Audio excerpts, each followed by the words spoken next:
Good morning, this is Stephen Pugh of the Home Bible College. I want to bring to you another instalment in my statement of faith. This comes under the heading of 8.11.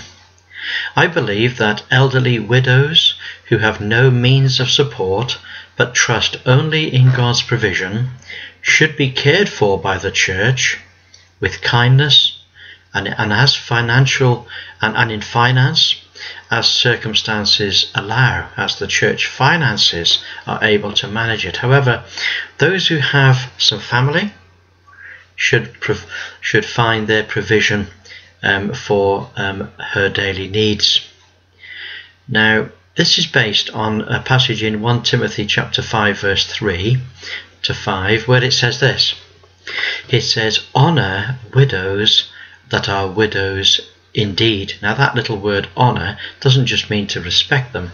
It does mean that, of course, but it means also to provide for financial means. The word honour there means to give money so that people can be, so that these widows won't starve. There was a real possibility that widows could starve in Israel. So Paul says to Timothy, "Honour widows that are widows indeed, but if any widow have children or nephews, then let them first learn to show piety at home and to requite their parents." Now, piety there means godliness. So children or nephews that have the children or nephews that have an elderly widow, a mother or a father, actually a widower, those children are to show their piety. They're to show their godliness by providing for their financial needs and to requite their parents, for that is good and acceptable before God.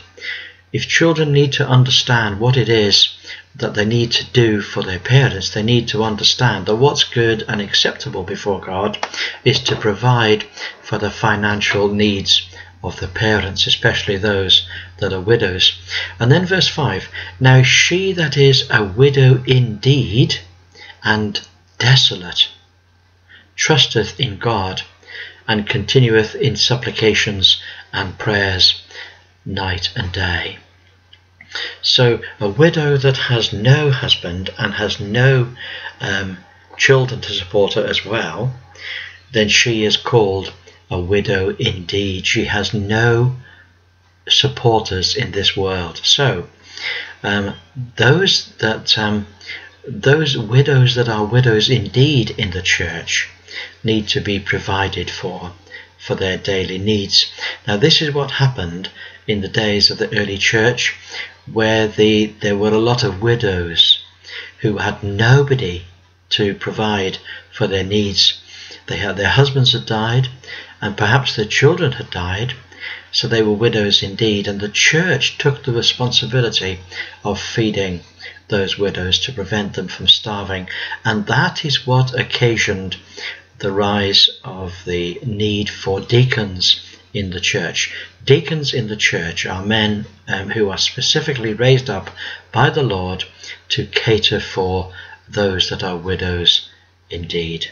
Now we live in a society today in which, thankfully, because of godly Christian men and women in the past, that we have things like social security, whereby those who are exceedingly poor, like widows, having no means of support, are cared for by the state, and that's good.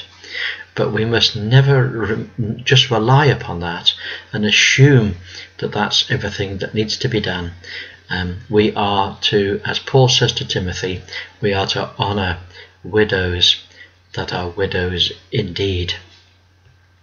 So I believe that elderly widows who have no means of support but trust only in God's provision should be cared for by the church in kindness and in finance as circumstances allow. However, those who have some family should provide for their daily needs. There we are. Well, God bless you. Look forward to talking to you again. By the way, if you like these little videos, then please like and subscribe, and that helps us a great deal. God bless you all. Bye for now.